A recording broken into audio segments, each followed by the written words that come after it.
So I'm here with Jan Pottker, the author of Vivien Thomas, the man who overcame racism to save millions of lives.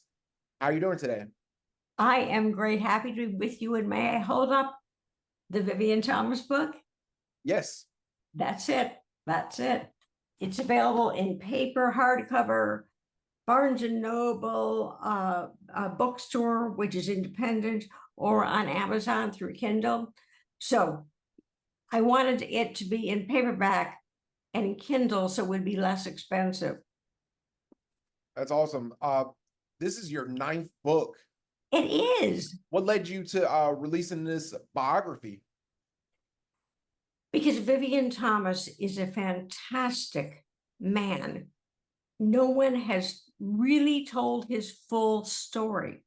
They've told a story that wasn't highly researched. But he was perhaps the best surgeon with a high school diploma in the US in the late 40s, made incredible medical contributions, and got no credit. Right. And you have a background in research. You've worked for the US Department of Education Office for Civil Rights. You have a PhD from Columbia University. Can you talk about just how your previous work helped you in researching this book? Yeah, I think so, because in a sense, biographies are easy to write. I mean, somebody's born and they die, and you just fill in the middle, right? But all that research taught me I had to go to medical archives, for example, and research Vivien Thomas that way, his original documents. And I had done that for all of my books on Eleanor Roosevelt, on Jackie Onassis, on the Mars Candy Company. I had to do that type of deep research, because what I find is many of the things that are said are not always true. And you have to find out what the truth is. That's what I go after. What's the truth in this story?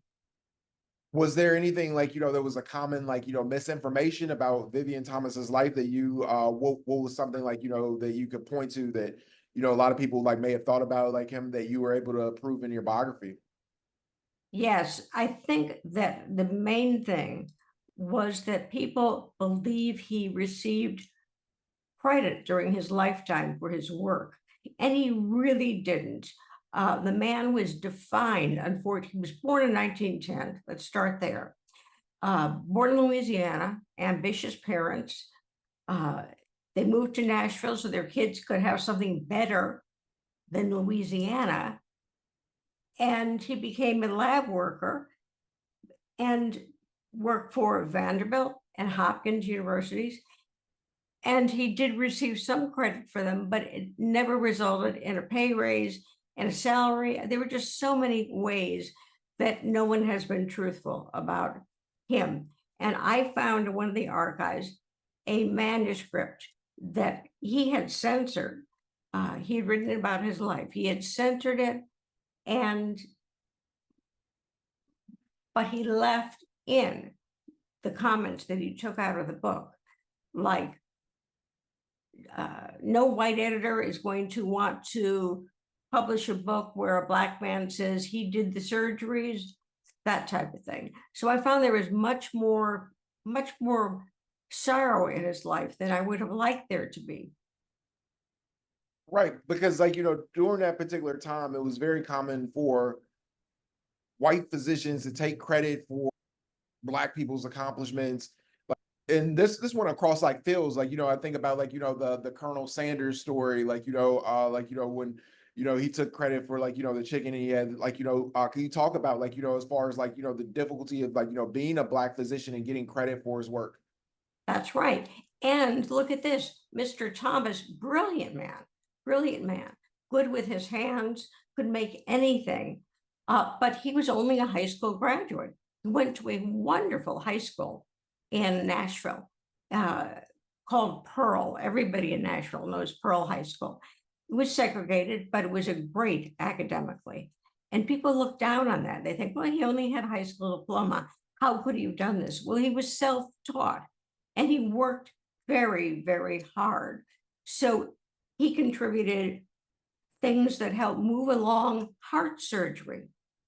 things like that. And people say, well, he couldn't have done all that. Well, he did with a high school diploma. Wow, that's amazing. And he's really, I think, like mostly known for the blue baby surgery. Like, just as far as like his medical research with that, like, can you talk about like, as far as like, the blue baby surgery and like, his research with that? Sure. Should I start with his first huge effort, which was stopping traumatic shock? Or Yes. that's right. He started working for Elsa Blaylock in 1930 at Vanderbilt, deeply segregated university. And back then, Vanderbilt didn't have as much, it wasn't a high status school the way that it is today. And Blaylock was working on traumatic shock, which had caused millions of deaths throughout the year. Traumatic shock, if you get injured badly and you go into shock, and you can die from the traumatic shock. So Mr. Thomas did all of the experiments for traumatic shock.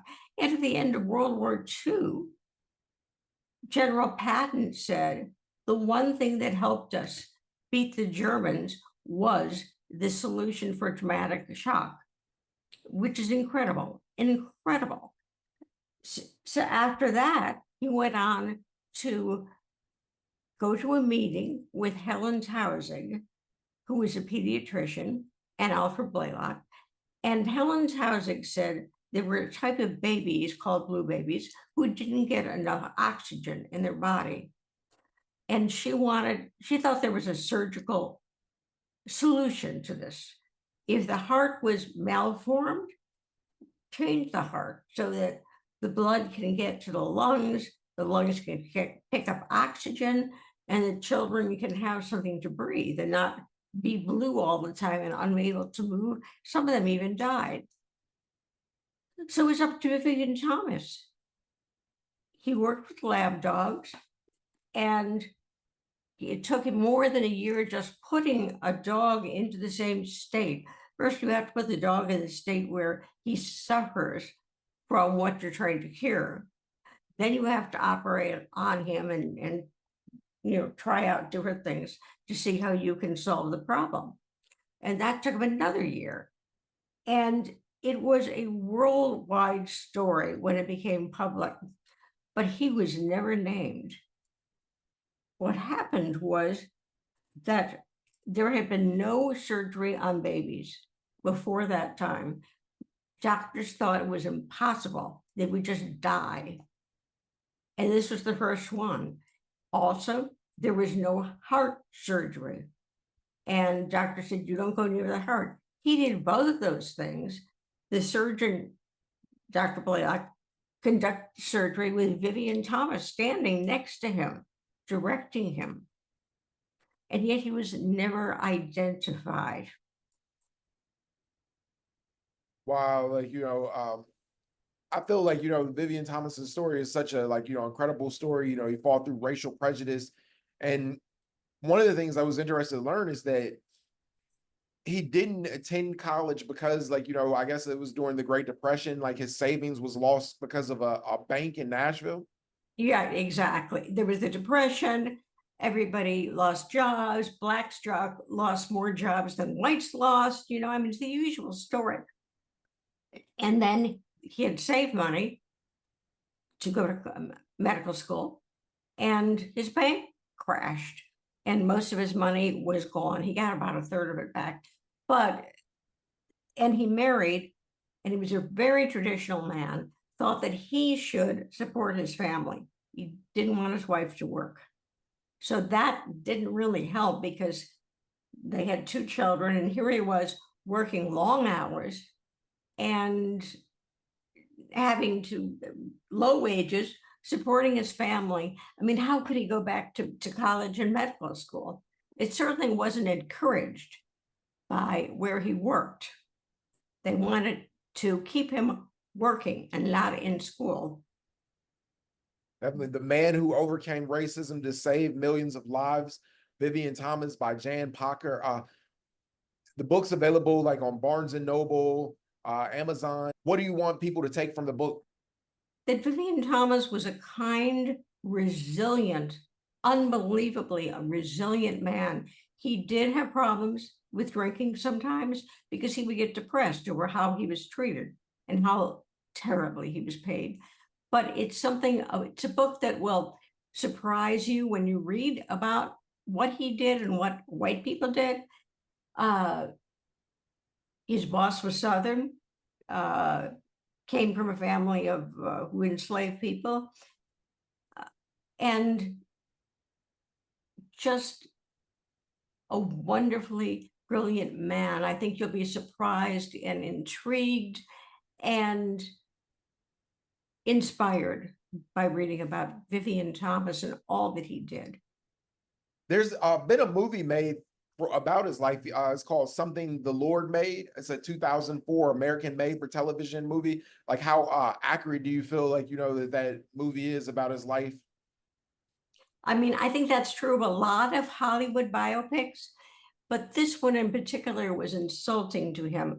In 1960, Dr. Blaylock was about to retire. They gave a huge party with hundreds of people to go. Vivien Thomas and his wife were not invited because they were Black, and Blaylock would not allow them to be invited. He said it just isn't done. So that was a horrible thing to happen to him. And the movie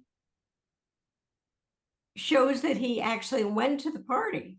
He never went to that party. He was told he couldn't come, and a surgeon said, well, you can sneak in and hide in the back of the room, which is what HBO shows. And Thomas, for about the first time, got furious and started screaming, don't tell me I need to sneak in somewhere. I mean, those days are past. This was 1960. Those days are past. Don't give that to me. Incredible. Jan Pottker, thank you so much for your time. I really appreciate you. Oh, thank you, Ryan Glover.